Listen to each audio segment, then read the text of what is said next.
Hello ಕರ್ನಾಟಕದ ಸ್ಪರ್ಧಾರ್ಥಿಗಳಿಗೆ ನಮಸ್ಕಾರಗಳು. ಈ ವಿಡಿಯೋದಲ್ಲಿ ನಾವು PDO ಮತ್ತು ವಿಲೇಜ್ ಅಕೌಂಟೆಂಟ್ಗೆ ಸಂಬಂಧಪಟ್ಟಂತೆ ಮಾಡೆಲ್ ಕ್ವಶನ್ ಪೇಪರ್ನ ಡಿಸ್ಕಸ್ ಮಾಡೋಣ. ಸೊ ಇದು 9ನೇ ಕ್ವಶನ್ ಪೇಪರ್ ಆಗಿದೆ. ಆಲ್ರೆಡಿ 8 ಕ್ವಶನ್ ಪೇಪರ್ಗಳನ್ನ ಹೊಸ್ತಾ ಬಂದಿರೋರು ಸಬ್ಸ್ಕ್ರೈಬ್ ಮಾಡ್ಕೊಳ್ಳಿ ಮತ್ತು ಅವುಗಳನ್ನು ಕೂಡ ನೋಡ್ಕೊಡ್ರಿ. ಕೊನೆವರೆಗೂ ನೋಡಿ, ಕ್ವಶನ್ಸ್ ಬರೋ ಚಾನ್ಸಸ್ ಇರುತ್ತೆ ಎಕ್ಸಾಮ್ದಲ್ಲಿ. ಇದೇ ಟೈಪ್ ಬರ್ತವೆ. ಮೊದಲನೇದಾಗಿ, ಕರ್ನಾಟಕ ರಾಜ್ಯ ಪರಿವರ್ತನಾ ಸಂಸ್ಥೆಯನ್ನು ಏನೆಂದು ಮರುನಾಮಕರಣ ಮಾಡಲಾಗಿದೆ ಅಂತ ಕೇಳಿದರೆ, ಸೊ ಇತ್ತೀಚೆಗೆ ಒಂದು ಮರುನಾಮಕರಣ ನಡೀತು. ಅದು ಏನೆಂದು ಮರುನಾಮಕರಣ ಮಾಡಿದ್ದಾರೆ ಅಂತ ಅಂದರೆ, ಕರ್ನಾಟಕ ರಾಜ್ಯ ನೀತಿ ಮತ್ತು ಯೋಜನಾ ಆಯೋಗ ಅಂತ ಈ ಒಂದು ಕರ್ನಾಟಕ ರಾಜ್ಯ ಪರಿವರ್ತನಾ ಸಂಸ್ಥೆಯನ್ನು ಮರುನಾಮಕರಣ ಮಾಡಲಾಗಿದೆ. ಇನ್ನು ಆಡಳಿತದಲ್ಲಿ ವಿಜ್ಞಾನ ಮತ್ತು ತಂತ್ರಜ್ಞಾನವನ್ನು ಪರಿಣಾಮಕಾರಿಯಾಗಿ ಅಳವಡಿಸಲು ಕರ್ನಾಟಕ ಸರ್ಕಾರವು ಈ ಕೆಳಗಿನ ಯಾವ ಸಂಸ್ಥೆಗಳನ್ನು ಹೊಂದಿದೆ ಅಂತ ಕೇಳಿದರೆ, ಸೊ ಕೆಳಗಿನವುಗಳಲ್ಲಿ ಆಪ್ಷನ್ ಡಿ ನೋಡಿ, ಅಂದರೆ ಸೆಂಟರ್ ಫಾರ್ ಇ ಗವರ್ನೆನ್ಸ್ ಮತ್ತು ಸೆಂಟರ್ ಫಾರ್ ಸ್ಮಾರ್ಟ್ ಗವರ್ನೆನ್ಸ್ ಮತ್ತು Karnataka state electronics development corporation limited ಇವೆಲ್ಲವುಗಳನ್ನು ಈ ಒಂದು ಕರ್ನಾಟಕ ಸರ್ಕಾರವು ಹೊಂದಿದೆ. ಸೊ ಇನ್ನೂ ಯಾರು ಸಬ್ಸ್ಕ್ರೈಬ್ ಮಾಡಿಲ್ಲ ಅಂದರೆ ಸಬ್ಸ್ಕ್ರೈಬ್ ಮಾಡಿಕೊಡ್ರಿ. ಈ ವಿಡಿಯೋನ ಆದಷ್ಟು ನಿಮ್ಮ ಫ್ರೆಂಡ್ಸ್ಗೂ ಕೂಡ ಶೇರ್ ಮಾಡಿ. ಏನಾದರೂ ತಪ್ಪು ಅನಿಸಿದ್ರೆ ಕಮೆಂಟ್ ಸೆಕ್ಷನ್ದಲ್ಲಿ ಕಮೆಂಟ್ ಕೂಡ ಮಾಡಿ. ಅದೇ ರೀತಿಯಾಗಿ ನಿಮ್ಮ ಸ್ಕೋರ್ ಕೂಡ ನೆನಪಿಟ್ಕೊಳ್ತಾ ಹೋಗ್ತಾ ಇರಿ ಕಮೆಂಟ್ ಸೆಕ್ಷನ್ದಲ್ಲಿ, ಅದನ್ನು ಕಮೆಂಟ್ ಮಾಡಿ. ನೆಕ್ಸ್ಟ್, ಎತ್ತಿನಹೊಳೆ ಕುಡಿಯುವ ನೀರಿನ ಯೋಜನೆಯನ್ನು ಯಾವ ಜಲ ನಿಗಮವು ನಿರ್ವಹಿಸುತ್ತದೆ ಅಂತ ಕೇಳಿದರೆ, ಸೊ ಎತ್ತಿನಹೊಳೆ ಕುಡಿಯುವ ನೀರಿನ ಯೋಜನೆಯನ್ನು ನಿರ್ವಹಿಸುವ ಸಂಸ್ಥೆ ಯಾವುದು ಅಂದರೆ ಆಪ್ಷನ್ ಸಿ ನೋಡಿ, ವಿಶ್ವೇಶ್ವರಯ್ಯ ಜಲ್ ನಿಗಮ್ ಲಿಮಿಟೆಡ್ ಸಂಸ್ಥೆ ನಿಗಮಿಸುತ್ತದೆ. ನೆಕ್ಸ್ಟ್, ಪಶ್ಚಿಮ ವಾಹಿನಿ ಇದಕ್ಕೆ ಸಂಬಂಧಿಸಿದ ಯೋಜನೆಯಾಗಿದೆ. ಪಶ್ಚಿಮ ವಾಹಿನಿ ಅನ್ನುವಂಥದ್ದು ಸರಿಯಾದ ಉತ್ತರ ಆಪ್ಷನ್ ಏನು. ನೀರನ್ನು ಸಂಗ್ರಹಿಸುವ ಉದ್ದೇಶದಿಂದ ಪಶ್ಚಿಮಕ್ಕೆ ಹರಿಯುವ ನದಿಗಳಲ್ಲಿ ಕಿಂಡಿ ಅಣೆಕಟ್ಟುಗಳನ್ನು ನಿರ್ಮಿಸುವುದಾಗಿದೆ. ಪಶ್ಚಿಮ ವಾಹಿನಿ ಅನ್ನುವಂತಹದ್ದು. ಕರ್ನಾಟಕವು ರಾಜ್ಯ ಜಲ ನೀತಿಯನ್ನು ಜಾರಿಗೆ ತಂದಂತಹ ವರ್ಷ ಯಾವುದು?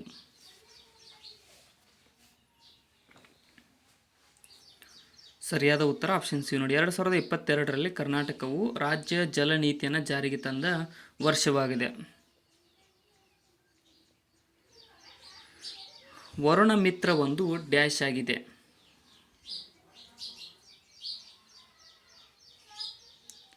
ಇದೊಂದು ಹವಾಮಾನ ಮತ್ತು ಬೆಳೆಗೆ ಸಂಬಂಧಿಸಿ ರೈತರಿಗೆ ನೆರವಾಗುವ 24x7 ಸಂವಾದಾತ್ಮಕ ಸಹಾಯ ಕೇಂದ್ರವಾಗಿದೆ ವರುಣ ಮಿತ್ರ ಅನ್ನುವಂಥದ್ದು.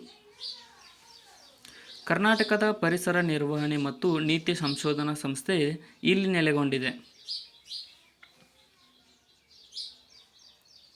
ಸರಿಯಾದ ಉತ್ತರ ಆಪ್ಷನ್ ಡಿ ನೋಡಿ, ಬೆಂಗಳೂರಿನಲ್ಲಿ ಈ ಒಂದು ಕರ್ನಾಟಕದ ಪರಿಸರ ನಿರ್ವಹಣೆ ಮತ್ತು ನೀತಿ ಸಂಶೋಧನಾ ಸಂಸ್ಥೆಯು ನೆಲೆಗೊಂಡಿದೆ.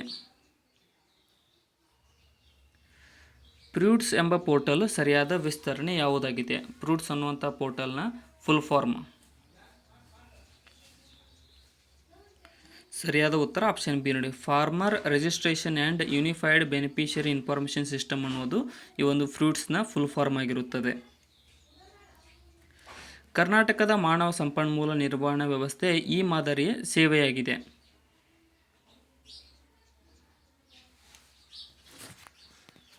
ಸರಿಯಾದ ಉತ್ತರ ಆಪ್ಷನ್ ಸಿ ಆಗುತ್ತೆ ನೋಡಿ, G2E ಮಾದರಿಯ ಈ ಒಂದು ಕರ್ನಾಟಕ ಮಾನವ ಸಂಪನ್ಮೂಲ ನಿರ್ವಹಣಾ ವ್ಯವಸ್ಥೆಯು ಸೇವೆಯಾಗಿದೆ. ನಾಗರಿಕರು ತಮ್ಮ ವೈಯಕ್ತಿಕ ದಾಖಲೆಗಳನ್ನು ಯಾವುದೇ ಸಮಯದಲ್ಲಿ ಎಲ್ಲಿ ಬೇಕಾದರೂ ಪಡೆಯಲು ಯಾವ ವ್ಯವಸ್ಥೆಯು ಸಹಾಯವನ್ನು ಮಾಡುತ್ತದೆ ಅಂತ ಕೇಳಿದರೆ, ಅಪ್ಲಿಕೇಶನ್ ಇದೊಂದು. ಇಲ್ಲಿ ಸರಿಯಾದಂಥ ಉತ್ತರ ಆಪ್ಷನ್ ಬಿ ನೋಡಿ, ಡಿಜಿ ಲಾಕರ್ ಅನ್ನುವಂಥ ಅಪ್ಲಿಕೇಶನಲ್ಲಿ ನಾಗರಿಕರು ಎಲ್ಲಿ ಬೇಕಾದಲ್ಲಿ ತಮ್ಮ ID ಪ್ರೂಫ್ಗಳನ್ನ ಪಡೆಯಬಹುದು. ಕರ್ನಾಟಕದ ಬಗ್ಗೆ ಈ ಕೆಳಗಿನ ಹೇಳಿಕೆಗಳನ್ನು ಪರಿಗಣಿಸಿ ಕೆಳಗಿನ ಪ್ರಶ್ನೆಗಳಿಗೆ ಉತ್ತರಿಸಿ ಅಂತ ಕೇಳ್ತಾರೆ. ಸೊ ಮೊದಲನೇದಾಗಿ, ಕರ್ನಾಟಕದಲ್ಲಿ 5 ರಾಷ್ಟ್ರೀಯ ಉದ್ಯಾನವನಗಳಿವೆ, ಅದು ಸರಿಯಾಗಿದೆ. ಮತ್ತು ಕರ್ನಾಟಕದಲ್ಲಿ 5 ಹುಲಿ ಸಂರಕ್ಷಿತ ಪ್ರದೇಶಗಳಿವೆ, ಅದು ಕೂಡ ಸರಿಯಾಗಿದೆ. ಇನ್ನು ಕರ್ನಾಟಕದಲ್ಲಿ 4 ರಾಮ್ಸಾರ್ ತಾಣಗಳಿವೆ, ಅದು ಕೂಡ ಸರಿಯಾಗಿದೆ. Option D all of these correct.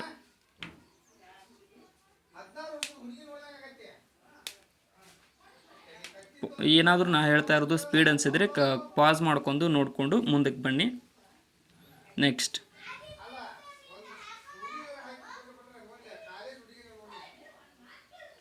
2022-23ರಲ್ಲಿ ಯಾವ ಜಿಲ್ಲೆ ಅತ್ಯಂತ ಕಡಿಮೆ ತಲಾ ಆದಾಯವನ್ನು ಹೊಂದಿದೆ?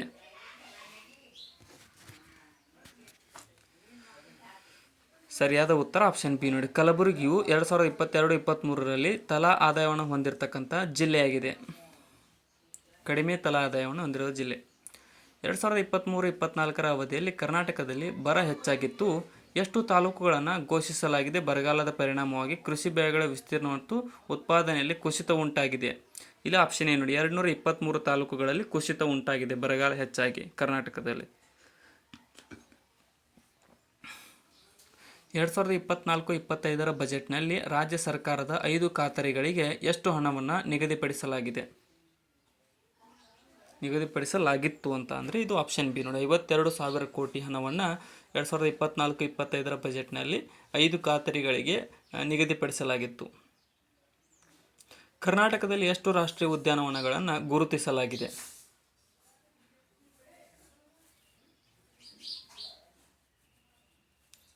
ಸರಿಯಾದ ಉತ್ತರ ಆಪ್ಷನ್ ಡಿ ನೋಡಿ, ಕರ್ನಾಟಕದಲ್ಲಿ ಟೋಟಲ್ 5 ರಾಷ್ಟ್ರೀಯ ಉದ್ಯಾನವನಗಳನ್ನು ಗುರುತಿಸಲಾಗಿದೆ. ಕರ್ನಾಟಕದ ಸಮಾಜವಾದಿ ಮಾದರಿ ಹೋರಾಟಗಳಿಗೆ ಈ ಕೆಳಗಿನವುಗಳಲ್ಲಿ ಯಾವುದು ಉದಾಹರಣೆಯಾಗಿದೆ?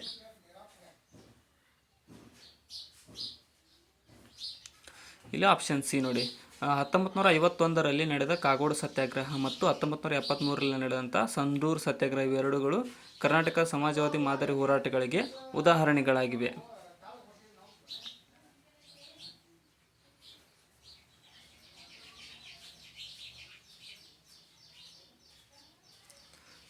ಈ ವಿಡಿಯೋನ ಆದಷ್ಟು ನಿಮ್ಮ ಫ್ರೆಂಡ್ಸ್ಗೂ ಕೂಡ ಶೇರ್ ಮಾಡಿ. ನೆಕ್ಸ್ಟ್ ಕ್ವಶನ್,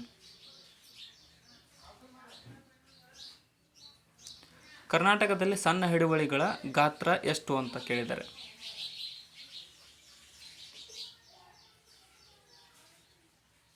ಸರಿಯಾದ ಉತ್ತರ ಆಪ್ಷನ್ 1 ರಿಂದ 2 ಹೆಕ್ಟೇರ್ ಅನ್ನುವಂತಹ ಭೂಮಿಯು ಕರ್ನಾಟಕದಲ್ಲಿ ಸಣ್ಣ ಹಿಡುವಳಿಯಾಗಿರುತ್ತದೆ.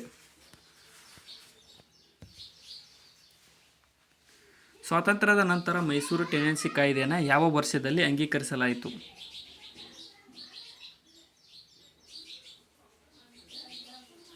ಆಪ್ಷನ್ ಬಿ ನೋಡಿ, 1952ರಲ್ಲಿ ಸ್ವಾತಂತ್ರ್ಯದ ನಂತರ ಮೈಸೂರು ಟೆನೆನ್ಸಿ ಕಾಯ್ದೆಯನ್ನು ಅಂಗೀಕರಿಸಲಾಯಿತು. ಕರ್ನಾಟಕ ಸರ್ಕಾರವು ಸಾರ್ವಜನಿಕ ಹಿತಾಸಕ್ತಿ ಘೋಷಣೆಯ ಮೂಲಕ ಯಾವ ವರ್ಷದಲ್ಲಿ ಭೂ ಸುಧಾರಣಾ ಕಾಯ್ದೆಗೆ ತಿದ್ದುಪಡಿ ಮಾಡಿದೆ?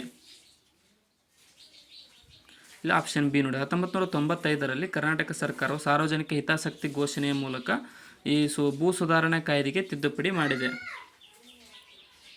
ಕರ್ನಾಟಕದಲ್ಲಿ ಬಿಡಿ ಜತ್ತಿ ಸಮಿತಿಯನ್ನು ಯಾವ ವರ್ಷದಲ್ಲಿ ನೇಮಿಸಲಾಯಿತು?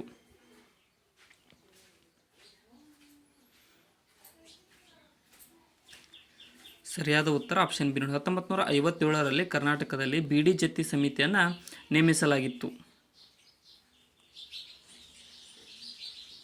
1953-55 ಹಿಂದುಳಿದ ವರ್ಗಗಳ ಆಯೋಗದ ನೇತೃತ್ವವನ್ನು ವಹಿಸಿದವರು ಯಾರು?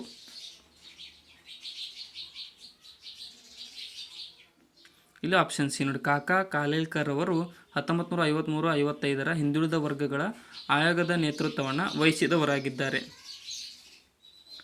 ಕೆಳಗಿನವುಗಳಲ್ಲಿ ಯಾವುದು ಗ್ರಾಮೀಣ ಸಾಲದ ಸಾಂಸ್ಥಿಕ ಮೂಲಗಳು?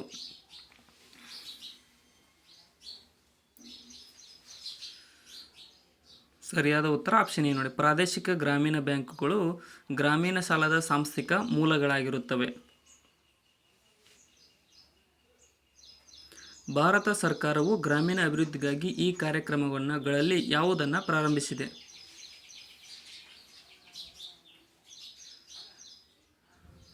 ರಾಷ್ಟ್ರೀಯ ಗ್ರಾಮೀಣ ಜೀವನೋಪಾಯ ಮಿಷನ್ ಮತ್ತು ಮಹಾತ್ಮ ಗಾಂಧಿ ರಾಷ್ಟ್ರೀಯ ಗ್ರಾಮೀಣ ಉದ್ಯೋಗ ಖಾತರಿ ಕಾಯ್ದೆ ಮತ್ತು ಪ್ರಧಾನಮಂತ್ರಿ ಗ್ರಾಮ ಸಡಕ್ ಯೋಜನೆ ಇವೆಲ್ಲವುಗಳನ್ನು ಈ ಒಂದು ಭಾರತ ಸರ್ಕಾರವು ಗ್ರಾಮೀಣದ ಅಭಿವೃದ್ಧಿಗಾಗಿ ಪ್ರಾರಂಭಿಸಿದ ಒಂದು ಯೋಜನೆಗಳಾಗಿವೆ. ಸ್ಪೀಡ್ ಅನಿಸಿದರೆ ಪಾಸ್ ಮಾಡ್ಕೊಂಡು ನೋಡ್ಕೊಡ್ರಿ. ನೆಕ್ಸ್ಟ್,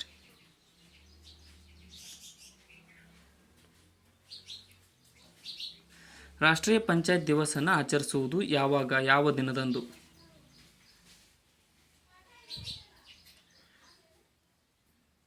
ಸರಿಯಾದ ಉತ್ತರ ಆಪ್ಷನ್ ಸಿ ನೋಡಿ, ಏಪ್ರಿಲ್ 24ರಂದು ಪ್ರತಿ ವರ್ಷ ರಾಷ್ಟ್ರೀಯ ಪಂಚಾಯತ್ ದಿವಸವನ್ನಾಗಿ ಆಚರಿಸಲಾಗುತ್ತದೆ. ಕೆಳಗಿನ ಯಾವ ಹೇಳಿಕೆಗಳು ಸರಿಯಾಗಿ ಇಲ್ಲ ಅಂತ ಕೇಳಿದ್ದಾರೆ? ಸೊ ಮೊದಲನೇದಾಗಿ ಪಂಚಾಯತ್ ರಾಜನ್ನು ಭಾರತದಲ್ಲಿ ಜವಾಹರ್ಲಾಲ್ ನೆಹರೂರವರು ಸ್ಥಾಪಿಸಿದರು, ಇದು ಸರಿಯಾಗಿದೆ. ಇನ್ನು ಭಾರತದಲ್ಲಿ ಪಂಚಾಯತ್ ರಾಜ್ ವ್ಯವಸ್ಥೆಯನ್ನು ಜಾರಿಗೆ ತಂದಂಥ ಮೊದಲ ರಾಜ್ಯ ಮಧ್ಯಪ್ರದೇಶ ಅನ್ನೋದು ಇದು ತಪ್ಪಾಗಿದೆ ನೋಡಿ. ಮೊದಲ ರಾಜ್ಯ ಅದು ರಾಜಸ್ಥಾನದಲ್ಲಿ ಮೊದಲ ಬಾರಿಗೆ ಪಂಚಾಯತ್ ರಾಜ್ ಸ್ಥಾಪನೆಗೊಂಡಿತು. ಇನ್ನು 73ನೇ ಸಂವಿಧಾನಕ್ಕೆ ತಿದ್ದುಪಡಿಯನ್ನು 1992ರಲ್ಲಿ ಜಾರಿಗೆ ತರಲಾಯಿತು, ಇದು ಸರಿಯಾಗಿದೆ. ತಮಿಳುನಾಡು ದ್ವಿಸದನ ವಿಧಾನವನ್ನು ಅಳವಡಿಸಿಕೊಂಡಿದೆ, ಅದು ಕೂಡ ಸರಿಯಾಗಿದೆ. ಸೊ ಆಪ್ಷನ್ ಬಿ ಇಲ್ಲಿ ತಪ್ಪಾಗಿದೆ. ನೆಕ್ಸ್ಟ್,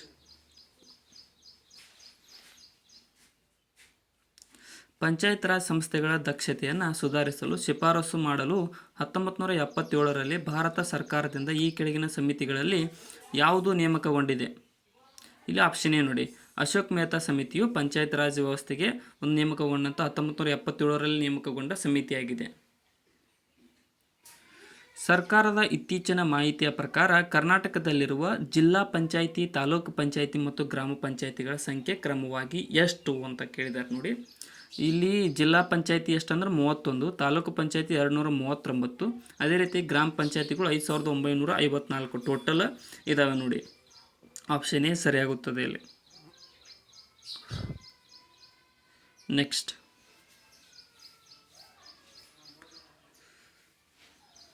ಯಾವ ಸಂವಿಧಾನಿಕ ಅನುಚ್ಛೇದವು ಪಂಚಾಯತ್ ಅವಧಿಯನ್ನು ವ್ಯಾಖ್ಯಾನಿಸುತ್ತದೆ?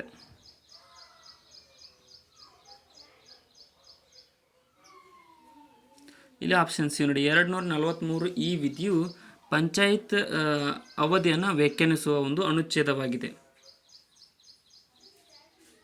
ಸಾಂಪ್ರದಾಯಿಕ ಹಿಂದೂ ಸಮಾಜವನ್ನು ವ್ಯಕ್ತಿಯ ಉದ್ಯೋಗ ಆಧಾರದ ಮೇಲೆ ವರ್ಣಗಳಾಗಿ ವಿಂಗಡಿಸಲಾಗಿದೆ. ಎಷ್ಟು ವರ್ಣಗಳಾಗಿ ಅಂತ ಕೇಳಿದರೆ, ಸೊ ಇಲ್ಲಿ ಸರಿಯಾದಂತಹ ಉತ್ತರ ಆಪ್ಷನ್ ಬಿ ಆಗುತ್ತೆ ನೋಡಿ. 4 ವರ್ಣಗಳಾಗಿ ಸಾಂಪ್ರದಾಯಿಕ ಹಿಂದೂ ಸಮಾಜವನ್ನು ಇದು ಮಾಡಲಾಗಿದೆ, ವಿಂಗಡಿಸಲಾಗಿದೆ. ಡ್ಯಾಶ್ ನ್ಯಾಯವು ಪ್ರತಿಯೊಬ್ಬರು ದೈನಂದಿನ ಆಹಾರ ಮತ್ತು ಮೂಲಭೂತ ಅಗತ್ಯತೆಗಳನ್ನು ಪೂರೈಸಲು ಸಾಕಷ್ಟು ಅವಕಾಶ ಹೊಂದಿರಬೇಕು. ಇಲ್ಲಿ ಆಪ್ಷನ್ ಬಿ ನೋಡಿ, ಆರ್ಥಿಕ ಅನ್ನುವಂತಹ ನ್ಯಾಯವು ಪ್ರತಿಯೊಬ್ಬರು ದೈನಂದಿನ ಆಹಾರ ಮತ್ತು ಮೂಲಭೂತ ಅಗತ್ಯತೆಗಳನ್ನು ಪೂರೈಸಲು ಸಾಕಷ್ಟು ಅವಕಾಶಗಳನ್ನು ಹೊಂದಿರಬೇಕಾಗುತ್ತದೆ. ಕೆಳಗಿನವುಗಳಲ್ಲಿ ಯಾವುದನ್ನು ಪ್ರಾಥಮಿಕ ಗುಂಪು ಎಂದು ಪರಿಗಣಿಸಲಾಗುವುದಿಲ್ಲ?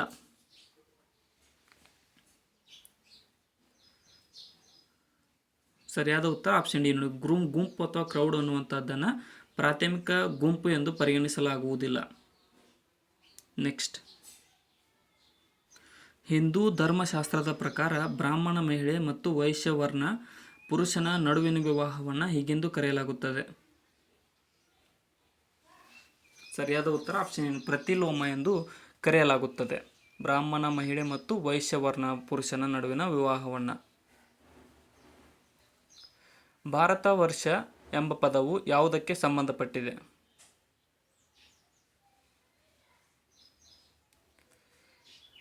ಸರಿಯಾದ ಉತ್ತರ ಆಪ್ಷನ್ ಮೂಲಭೂತ ಏಕತೆಗೆ ಈ ಒಂದು ಭಾರತ ವರ್ಷ ಎಂಬ ಪದವು ಸಂಬಂಧಪಟ್ಟಿದೆ.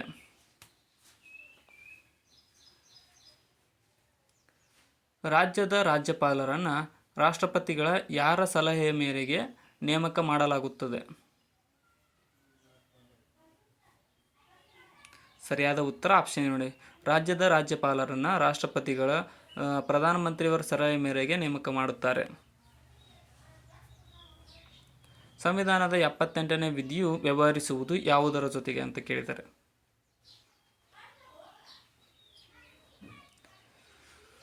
ಸರಿಯಾದ ಉತ್ತರ ಆಪ್ಷನ್ ಬಿ ನೋಡಿ, ಸರ್ಕಾರದ ನಿರ್ಧಾರಗಳು ಮತ್ತು ನೀತಿಗಳ ಬಗ್ಗೆ ಅಧ್ಯಕ್ಷರಿಗೆ ತಿಳಿಸುವ ಪ್ರಧಾನ ಮಂತ್ರಿಯ ಕರ್ತವ್ಯವಾಗಿರುತ್ತದೆ. 78ನೇ ವಿಧಿಯು ವ್ಯವಹರಿಸುವುದು. ಈ ಕೆಳಗಿನ ಯಾವ ಹೇಳಿಕೆಗಳು ಅಥವಾ ಸತ್ಯವಾಗಿವೆ ಅಂತ ಕೇಳಿದ್ದಾರೆ.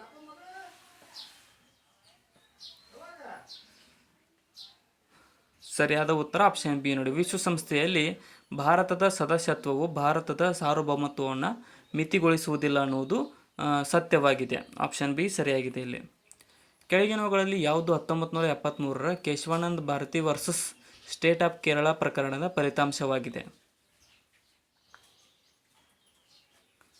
ಸರಿಯಾದ ಉತ್ತರ ಆಪ್ಷನ್ ಎ ನೋಡಿ, ಪೀಠಿಕೆಯು ಭಾರತದ ಸಂವಿಧಾನದ ಒಂದು ಭಾಗವಾಗಿದೆ ಮತ್ತು ಸಂಸತ್ತಿನ ತಿದ್ದುಪಡಿ ಅಧಿಕಾರಕ್ಕೆ ಒಳಪಟ್ಟಿರುತ್ತದೆ ಅನ್ನುವಂಥ ಹೇಳಿಕೆ ಈ ಒಂದು 1973ರ Kesavananda Bharati versus state of Kerala ಪ್ರಕರಣದ ಫಲಿತಾಂಶವಾಗಿದೆ ಅಥವಾ ತೀರ್ಪು ಆಗಿದೆ.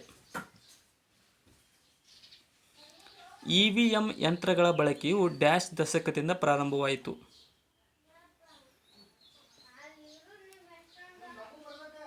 ಸರಿಯಾದ ಉತ್ತರ ಆಪ್ಷನ್ ಸಿ ನೋಡಿ, 1990ರಿಂದ EVM ಯಂತ್ರಗಳ ಬಳಕೆಯು ಪ್ರಾರಂಭವಾಯಿತು.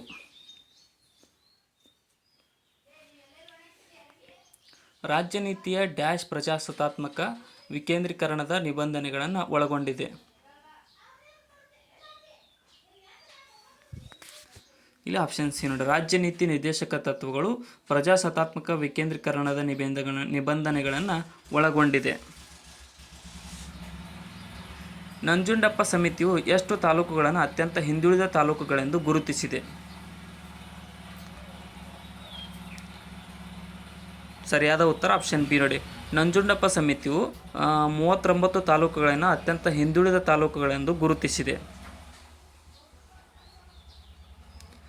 ಸಂಸದೀಯ ರೀತಿಯ ಸರ್ಕಾರದಲ್ಲಿ ಮಂತ್ರಿಗಳ ಮಂಡಲವು ಯಾರ ಬೆಂಬಲವನ್ನು ಹೊಂದಿರುವವರಿಗೆ ಅಧಿಕಾರದಲ್ಲಿರಬಹುದಾಗಿದೆ? ಇಲ್ಲ ಆಪ್ಷನ್ ಡಿ ನೋಡಿ, ಸಂಸತ್ತಿನ ಕೆಳಮನೆಯ ಬಹುಪಾಲು ಸದಸ್ಯರ ಒಂದು ಬೆಂಬಲವನ್ನು ಹೊಂದಿರುವವರಿಗೆ ಅಧಿಕಾರದಲ್ಲಿ ಈ ಒಂದು ಸಂಸದೀಯ ರೀತಿಯ ಸರ್ಕಾರವು ಇರಬಹುದಾಗಿದೆ. ಇನ್ನು ಬುದ್ಧನ ಮೂರ್ತಿಯನ್ನು ಚಿನ್ನದ ನಾಣ್ಯಗಳ ಮೇಲೆ, ಬೋಡೋ ಮತ್ತು ತಾಮ್ರದ ನಾಣ್ಯಗಳ ಮೇಲೆ ಸುಕುಮನೋ ಬೋಡೋ ಎಂದು ಪರಿಚಯಿಸಿದವರು ಯಾರು?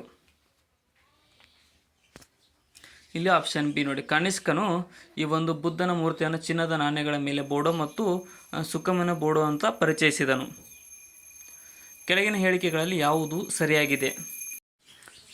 ಇಲ್ಲಿ ಸರಿಯಾದಂಥ ಉತ್ತರ ಆಪ್ಷನ್ ಡಿ ನೋಡಿ, ಹೊಯ್ಸಳೇಶ್ವರ ದೇವಾಲಯಗಳು ಶಿವನಿಗೆ ಅರ್ಪಿತವಾಗಿವೆ ಅನ್ನುವಂಥದ್ದು ಸರಿಯಾಗಿದೆ.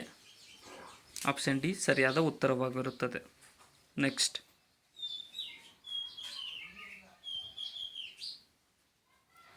ಎರಡನೇ ಪುಲಕೇಶಿಯ ಬಗ್ಗೆ ಈ ಕೆಳಗಿನ ಯಾವ ಹೇಳಿಕೆಗಳು ಸರಿಯಾಗಿ ಇಲ್ಲ ಅಂತ ಕೇಳಿದ್ದಾರೆ? ತಪ್ಪಾಗಿರುವುದು ಎರಡನೇ ಪುಲಕೇಶಿಯ ಬಗ್ಗೆ. ಇಲ್ಲಿ ಆಪ್ಷನ್ ಸಿ ನೋಡಿ, ಅವನು ಬಾದಾಮಿಯಲ್ಲಿ ವೈಷ್ಣವ ಗುಹಾಲಯಗಳನ್ನು ನಿರ್ಮಿಸಿದನು ಅನ್ನೋದು ತಪ್ಪಾಗಿದೆ. ಮಿಕ್ಕಿದ 3, ಅವನು ತನ್ನ ಚಿಕ್ಕಪ್ಪ ಮಂಗಳೇಶ್ವರನೇ ಅಂತರ್ಯುದ್ಧ ಮಾಡಿದನು, ಅದು ಸರಿಯಾಗಿದೆ. ರವಿಕೀರ್ತಿ ಐಹೊಳೆ ಶಾಸನದಲ್ಲಿ ಪುಲಕೇಶಿಯ ಸಾಧನೆಗಳ ಮಾಹಿತಿಯನ್ನು ನೀಡಿದ್ದಾನೆ, ಅದು ಕೂಡ ಸರಿಯಾಗಿದೆ. ಅವನು ದೀರ್ಘಕಾಲದ ಪಲ್ಲವ ಚಾಲುಕ್ಯ ಸಂಘರ್ಷಕ್ಕೆ ನಾಂದಿ ಹಾಕಿದನು ಅನ್ನೋದು ಸರಿಯಾಗಿದೆ. ನೆಕ್ಸ್ಟ್, ಹರ್ಷನಿಗಿಂತ ಎರಡನೇ ಪುಲಕೇಶಿ ಹೆಚ್ಚಿನ ಸೇನಾ ಸಾಮರ್ಥ್ಯಕ್ಕೆ ಸಾಕ್ಷಿ ಕೆಳಕಂಡ ಯಾವುದರಲ್ಲಿ ಸಿಗುತ್ತದೆ? ಇಲ್ಲಿ ಆಪ್ಷನ್ ಸಿ ನೋಡಿ, ಐಹೊಳೆ ಪ್ರಶಸ್ತಿ ಮತ್ತು ಚೀನಿಯರ್ ವೃತ್ತಾಂತದಲ್ಲಿ ಈ ಒಂದು ಹರ್ಷನಿಗಿಂತ ಎರಡನೇ ಪುಲಕೇಶಿಯು ಹೆಚ್ಚಿನ ಸೇನಾ ಸಾಮರ್ಥ್ಯ ಹೊಂದಿದ್ದ ಎನ್ನುವುದನ್ನು ತಿಳಿಸಿಕೊಡುತ್ತವೆ. ಕವಿರಾಜ ಮಾರ್ಗವು ಕನ್ನಡದ ಶ್ರೇಷ್ಠ ಸಾಹಿತ್ಯ ಕೃತಿ, ಅದು ರಚನೆಯಾದದ್ದು ಯಾವ ರಾಜವಂಶದ ಆಶ್ರಯದಲ್ಲಿ? ಇಲ್ಲಿ ಆಪ್ಷನ್ ಸಿ ನೋಡಿ, ರಾಷ್ಟ್ರಕೂಟರ ಆಶ್ರಯದಲ್ಲಿ ಈ ಒಂದು ಕವಿರಾಜ ಮಾರ್ಗವು ರಚನೆಯಾಗಿದೆ. ಗದ್ಯ ಕರ್ಣಾಮೃತ ಎಂಬುದು ಈ ಕೆಳಕಂಡ ಅಧ್ಯಯನಕ್ಕೆ ಮುಖ್ಯವಾದ ಆಕರ ಸಾಮಗ್ರಿಯಾಗಿದೆ. ಇಲ್ಲ ಆಪ್ಷನ್ ನೋಡಿ, ಹೊಯ್ಸಳರ ಮತ್ತು ಪಾಂಡ್ಯರ ಸಂಬಂಧಗಳಿಗೆ ಈ ಒಂದು ಗದ್ಯ ಕರ್ಣಾಮೃತ ಎನ್ನುವುದು ಮುಖ್ಯವಾದ ಆಕಾರವಾಗಿರುತ್ತದೆ. ಕೆಳಗಿನವುಗಳಲ್ಲಿ ಹೊಯ್ಸಳ ದೇವಾಲಯ ವಾಸ್ತುಶಿಲ್ಪದ ವಿಶಿಷ್ಟ ಲಕ್ಷಣ ಯಾವುದಾಗಿದೆ?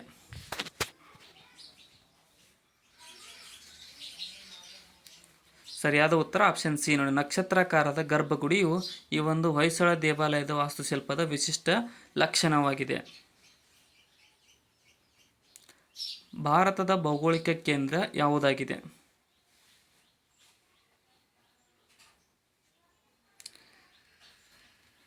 ಸರಿಯಾದ ಉತ್ತರ ಆಪ್ಷನ್ ಸಿ ನೋಡಿ, ಜಬ್ಬಲ್ಪುರವು ಭಾರತದ ಭೌಗೋಳಿಕ ಕೇಂದ್ರವಾಗಿರುತ್ತದೆ.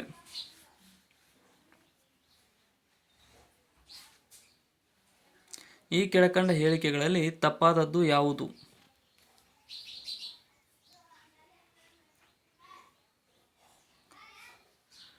ಇಲ್ಲಿ ಆಪ್ಷನ್ ಡಿ ನೋಡಿ, ಭಾರತ ನೇಪಾಳಕ್ಕಿಂತ ಮಯನ್ಮಾರ್ನೊಂದಿಗೆ ಅತಿ ದೀರ್ಘ ಗಡಿಯನ್ನು ಹೊಂದಿದೆ ಅನ್ನುವುದು ತಪ್ಪಾಗಿದೆ. ವೆಸ್ಟ್ ಇಂಡೀಸ್ ಪ್ರದೇಶದಲ್ಲಿ ಚಂಡಮಾರುತಗಳನ್ನು ಹೀಗೆಂದು ಕರೆಯುತ್ತಾರೆ? ಸರಿಯಾದ ಉತ್ತರ ಆಪ್ಷನ್ ಸಿ, ಹರಿಕೇನ್ಸ್ ಎಂದು ವೆಸ್ಟ್ ಇಂಡೀಸ್ ಪ್ರದೇಶದಲ್ಲಿನ ಚಂಡಮಾರುತಗಳನ್ನು ಕರೆಯುತ್ತಾರೆ. ಕೆನಡಾದಲ್ಲಿನ ಹುಲ್ಲುಗಾವಲುಗಳನ್ನು ಹೀಗೆ ಕರೆಯಲಾಗುತ್ತದೆ.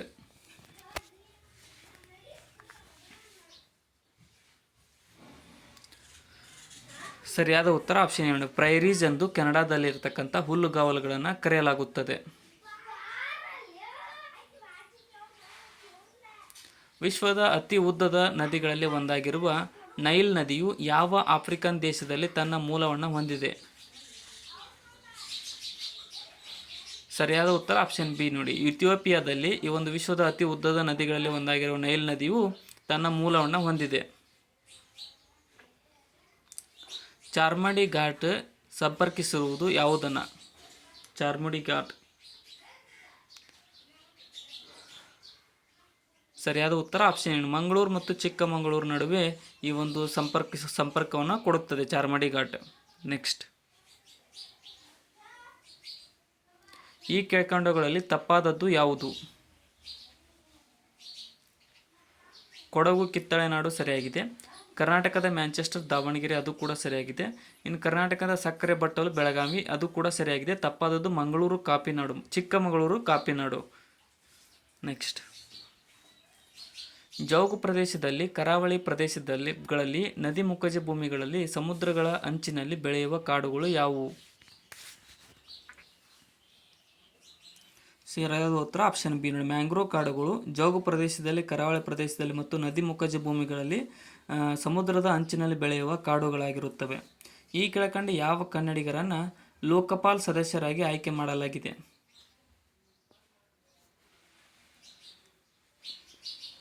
ಸರಿಯಾದ ಉತ್ತರ ಆಪ್ಷನ್ ಡಿ ನೋಡಿ, ಎಲ್ ನಾರಾಯಣ ಸ್ವಾಮಿರವರನ್ನು ಲೋಕಪಾಲ್ ಸದಸ್ಯರಾಗಿ ಆಯ್ಕೆ ಮಾಡಲಾಗಿದೆ. 9ನೇ ರೈಸಿನಾ ಹಿಲ್ಸ್ ಸಂವಾದದ ಮುಖ್ಯ ಅತಿಥಿ ಯಾರಾಗಿರುತ್ತಾರೆ?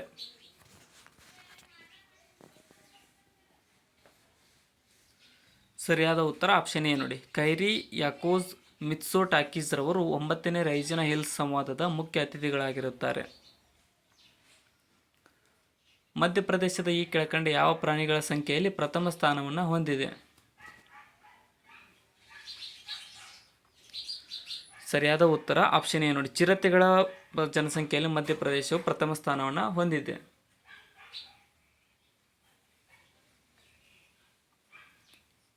ಎರಡು 2023-24ನೇ ಸಾಲಿನ ಬಸವ ಪುರಸ್ಕಾರವನ್ನು ಪಡೆದವರು ಯಾರು?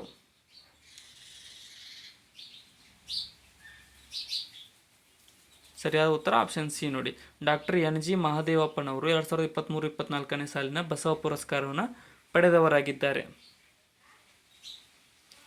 2023-24ನೇ ಸಾಲಿನ ಪಂಪ ಪ್ರಶಸ್ತಿಯನ್ನು ಪಡೆದವರು ಯಾರು?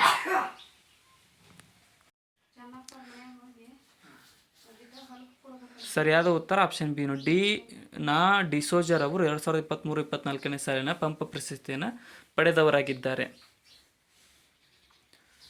ಡ್ಯಾಶ್ ದೇಶದ ಗಲ್ಲು ಶಿಕ್ಷೆಗೆ ಗುರಿಯಾಗಿದ್ದ 8 ಮಂದಿ ಭಾರತೀಯ ನೌಕಾಪಡೆಯ ನಿವೃತ್ತ ಯೋಧರ ಬಿಡುಗಡೆ ಮಾಡಲಾಯಿತು. ಇದು ಭಾರತದ ರಾಜತಾಂತ್ರಿಕತೆಗೆ ಸಿಕ್ಕ ದೊಡ್ಡ ಜಯವಾಗಿದೆ. ಇಲ್ಲಿ ಆಪ್ಷನ್ ನೋಡಿ, ಕತಾರ್ ದೇಶದ ಗಲ್ಲು ಶಿಕ್ಷೆಗೆ ಗುರಿಯಾಗಿದ್ದ 8 ಮಂದಿ ಭಾರತೀಯ ನೌಕಾಪಡೆಯ ನಿವೃತ್ತ ಯೋಧರನ್ನು ಬಿಡುಗಡೆ ಮಾಡಲಾಗಿದೆ.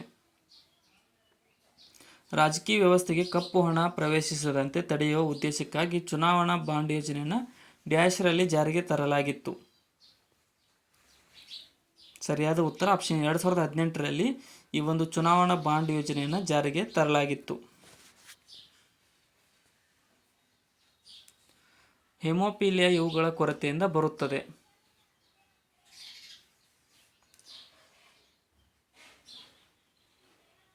ಸರಿಯಾದ ಉತ್ತರ ಆಪ್ಷನ್ ಡಿ ನೋಡಿ, ಕಿರುತಟ್ಟೆಗಳ ಕೊರತೆಯಿಂದ ಈ ಒಂದು ಹಿಮೋಫಿಲಿಯಾ ಕಾಯಿಲೆಯು ಬರುತ್ತದೆ.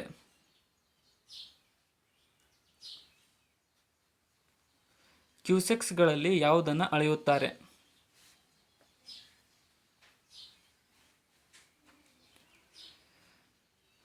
ಸರಿಯಾದ ಉತ್ತರ ಆಪ್ಷನ್ ಸಿ, ನೀರಿನ ಹರಿವನ್ನು ಕ್ಯೂಸೆಕ್ಸ್ಗಳಲ್ಲಿ ಅಳೆಯಲಾಗುತ್ತದೆ.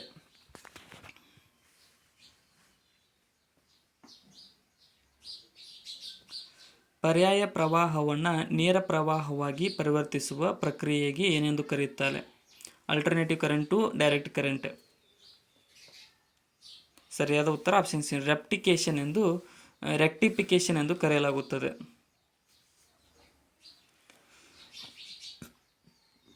ವಿಶ್ವದ ಉಗಮವನ್ನು ವಿವರಿಸಲಾಗುವ ಸಿದ್ಧಾಂತ ಯಾವುದು?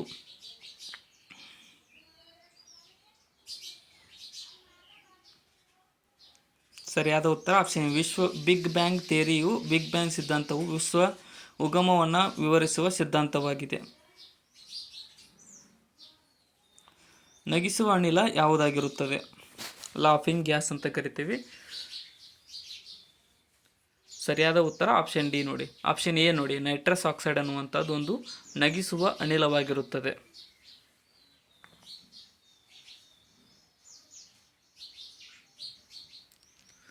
ಎಲ್ಲ ಮೂಲಭೂತ ಶಕ್ತಿಗಳಲ್ಲಿ ಅತ್ಯಂತ ದುರ್ಬಲ ಶಕ್ತಿಯು ಯಾವುದಾಗಿದೆ?